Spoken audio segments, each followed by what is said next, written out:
American യുദ്ധവിമാനങ്ങളുടെ ഏറ്റവും പ്രധാനപ്പെട്ട പ്രതിരോധ സംവിധാനത്തിന്റെ അകക്കാമ്പ് ഇപ്പോൾ ഇറാന്റെ അധീനതയിൽ ലഭിച്ചിരിക്കുകയാണ്. അപകടകരമായ മിസൈലുകളിൽ നിന്ന് അമേരിക്കൻ യുദ്ധവിമാനങ്ങൾ രക്ഷപ്പെടുന്നത് ഈ സിസ്റ്റം ഉപയോഗിച്ചുകൊണ്ടാണ്. അതായത് ഇവിടെ IRGC, ഇറാന്റെ revolutionary guard has taken control of A DIRCM എന്ന് പറഞ്ഞാൽ ഡയറക്റ്റഡ് ഇൻഫ്രാറെഡ് കൗണ്ടർ മെഷേഴ്സ് ആണ്. ഈ സിസ്റ്റം ഉപയോഗിച്ചുകൊണ്ടാണ് അമേരിക്കയുടെ C-130 എന്നറിയപ്പെടുന്ന ടാങ്കർ വിമാനങ്ങൾ, അന്തരീക്ഷത്തിൽ വെച്ച് യുദ്ധവിമാനങ്ങൾക്ക് എണ്ണ നിറച്ചു കൊടുക്കുന്ന യുദ്ധവിമാനമാണിത്. ഈ വിമാനങ്ങൾക്ക് നേരെ വരുന്ന മിസൈലുകളെ കൗണ്ടർ അറ്റാക്ക് ചെയ്യുന്ന ഏറ്റവും പ്രധാനപ്പെട്ട ഒരു സിസ്റ്റമാണ് DIRCM എന്നറിയപ്പെടുന്നത്. എന്നാൽ അത്തരം ഒരു സിസ്റ്റമാണ് ഇപ്പോൾ ഇറാന്റെ കയ്യിൽ ലഭിച്ചിരിക്കുന്നത്. കാരണം C-130 എന്നറിയപ്പെടുന്ന യുദ്ധവിമാനം ഇറാൻ തകർത്തിട്ടുണ്ട്. ആ തകർത്ത വിമാനത്തിൽ നിന്നാണ് ഇങ്ങനെ ഒരു കാര്യം ലഭിച്ചിരിക്കുന്നത്. മാത്രമല്ല, ഈ അമേരിക്ക തന്നെ അവരുടെ യുദ്ധവിമാനം തകർത്ത് രക്ഷപ്പെട്ടിട്ടുണ്ട്. ഈ സിസ്റ്റം ഇപ്പോൾ ഇറാന്റെ കയ്യിൽ എത്തിയിരിക്കുന്നു. അതിന്റെ വീഡിയോ ആണ് നമ്മൾ കാണുന്നത്. അതിന്റെ ഒറിജിനൽ ഇതുപോലെ ആയിരിക്കും ഈ നമ്മൾ പറഞ്ഞ DIRCM എന്നറിയപ്പെടുന്ന സിസ്റ്റം കാണുക. ഈ സിസ്റ്റം പ്രവർത്തിക്കുന്നത് ഒരു യുദ്ധവിമാനത്തിന് നേരെ ഒരു മിസൈൽ പാഞ്ഞെടുത്തു വരുമ്പോൾ ആ മിസൈൽ ആ യുദ്ധവിമാനത്തിന്റെ ജെറ്റ് എഞ്ചിന് നേരെയായിരിക്കും അത് കുതിച്ചു വരുന്നത്. കാരണം ജെറ്റ് എഞ്ചിനുകളിൽ നിന്നും IR തരംഗങ്ങൾ, ഇൻഫ്രാറെഡ് തരംഗങ്ങൾ പുറത്തേക്ക് വന്നുകൊണ്ടിരിക്കും.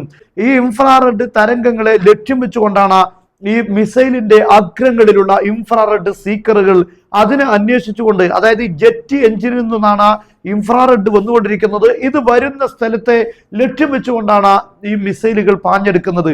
അതുകൊണ്ട് തന്നെ വിമാനം ഒരുപക്ഷെ ചെരിഞ്ഞും വളഞ്ഞുമെല്ലാം പറക്കുമ്പോൾ അതിനെ പിന്തുടരാൻ ഈ മിസൈലിന് സാധിക്കും. കാരണം ഈ IR എവിടെ നിന്നാണ് ഇൻഫ്രാറെഡ് തരംഗങ്ങൾ വരുന്നത്, അതിന്റെ പിന്നാലെ ആയിരിക്കും ഈ മിസൈലും കുതിച്ചോടുക. എന്നാൽ അങ്ങനെ ഒരു മിസൈൽ വരുന്ന സമയത്ത് ഡയറക്റ്റഡ് ഇൻഫ്രാറെഡ് കൗണ്ടർ മെഷേഴ്സ് ഉപയോഗിച്ചുകൊണ്ടാണ് ഈ യുദ്ധവിമാനങ്ങൾ രക്ഷപ്പെടുന്നത്. അതായത് ഈ മിസൈലിന്റെ സീക്കർ, ഇൻഫ്രാറെഡ് സീക്കറിന് നേരെ ഒരു ലേസർ രശ്മി അതിന് നേരെ അടിക്കുകയാണ്. അതോടുകൂടെ അതിന്റെ ലക്ഷ്യം നഷ്ടപ്പെടുകയും ആ ലക്ഷ്യത്തിലേക്ക് എത്താൻ കഴിയാതെ മറ്റെവിടെയെങ്കിലും പോയി അത് പൊട്ടിത്തെറിക്കുകയും ചെയ്യും മിസൈൽ. ഇങ്ങനെയാണ് അമേരിക്കയുടെ പ്രധാനപ്പെട്ട C-130 എന്നറിയപ്പെടുന്ന യുദ്ധവിമാനം അതിനെതിരെ വരുന്ന മിസൈലുകളിൽ നിന്നും രക്ഷപ്പെടുന്നത്. എന്നാൽ ഈ സിസ്റ്റം എങ്ങനെയാണ് പ്രവർത്തിക്കുന്നത് എന്ന് ഇറാൻ ഇപ്പോൾ പൂർണ്ണമായും മനസ്സിലാക്കി കഴിഞ്ഞു. അല്ലെങ്കിലും ലോകത്ത് റിവേഴ്സ് എഞ്ചിനീയറിംഗിൽ ഉന്നത സ്ഥാനത്താണ് ഇറാനിലുള്ള സയന്റിസ്റ്റുകൾ. അവർക്ക് ഇത് കൃത്യമായി മനസ്സിലാക്കാൻ സാധിക്കുന്നു. ഇപ്പോൾ ഈ സിസ്റ്റം അവർ പഠിച്ചെടുത്തിട്ടുണ്ട്. ഇതിന് എതിരെ പ്രവർത്തിക്കാൻ ഇരു മിസൈലുകളിൽ എന്ത് സംവിധാനങ്ങൾ ഏർപ്പെടുത്തണം എന്നതാണ് ഇറാൻ ആലോചിക്കുന്നത്. ഇതിന് IIR ഉപയോഗിച്ചു കഴിഞ്ഞാൽ, സാധാരണഗതിയിൽ ഇൻഫ്രാറെഡ് സീക്കറുകളാണ് ഉപയോഗിക്കുന്നതെങ്കിൽ ഇതിന് IIR, അതായത് ഇമേജിംഗ് ഇൻഫ്രാറെഡ് എന്ന സിസ്റ്റം ഉപയോഗിച്ചാൽ ഇതിനെ മറികടക്കാൻ കഴിയും. കാരണം ഇത് സാധാരണ ജെറ്റ് എഞ്ചിനുകളിൽ നിന്ന് വരുന്ന ഇൻഫ്രാറെഡ് തരംഗങ്ങളെയാണ് IR സീക്കറുകൾ ലക്ഷ്യം വെക്കുന്നതെങ്കിൽ ഈ ഇമേജിംഗ് IR വരുമ്പോൾ ആ വിമാനത്തിനെ പൂർണ്ണമായിട്ടായിരിക്കും അതിനെ പൂർണ്ണമായി ഇമേജിൻ ചെയ്യുകയാണ്. പൂർണ്ണമായും അതിന്റെ ചിത്രം പകർത്തി ആ ചിത്രത്തിന് നേരെ, അതായത് വിമാനം മൊത്തമായിട്ട് അതിന്റെ ലക്ഷ്യങ്ങളുടെ ഭാഗമായിരിക്കും. ആ രീതിയിൽ ആക്രമിക്കുന്ന അങ്ങനെ ഒരു ലക്ഷ്യം വെച്ച് വരുന്ന മിസൈലിനെ ഈ ലേസർ രശ്മി ഉപയോഗിച്ചുകൊണ്ട് തടസ്സപ്പെടുത്താൻ കഴിയില്ല.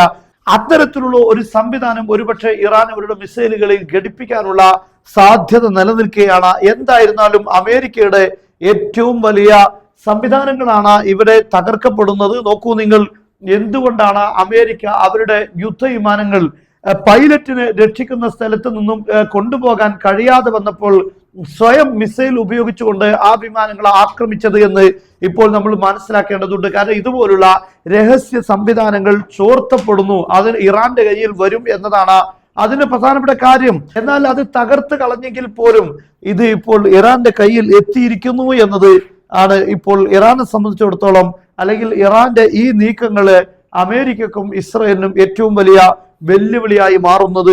ഈ സിസ്റ്റം ഇപ്പോൾ അവരുടെ കൈകളിൽ എത്തിക്കഴിഞ്ഞു. C-130 എന്നറിയപ്പെടുന്ന റീഫ്യൂലിംഗ് പ്ലെയിനുകൾക്കാണ് ഇത് ഉപയോഗിച്ചുകൊണ്ടിരുന്നത്. എന്നാൽ ഈ സിസ്റ്റങ്ങളെ ഇനി ആക്രമിക്കാൻ ഇറാന് വളരെ എളുപ്പമായിരിക്കും. അതുകൊണ്ട് തന്നെയാണ് അമേരിക്കയും ഇസ്രയേലും ഓരോ മിസൈലുകളും അതുപോലെ തന്നെ യുദ്ധവിമാനങ്ങളും ശത്രുക്കളുടെ കൈകളിൽ എത്തുന്നത് ഭയപ്പെടുന്നത്.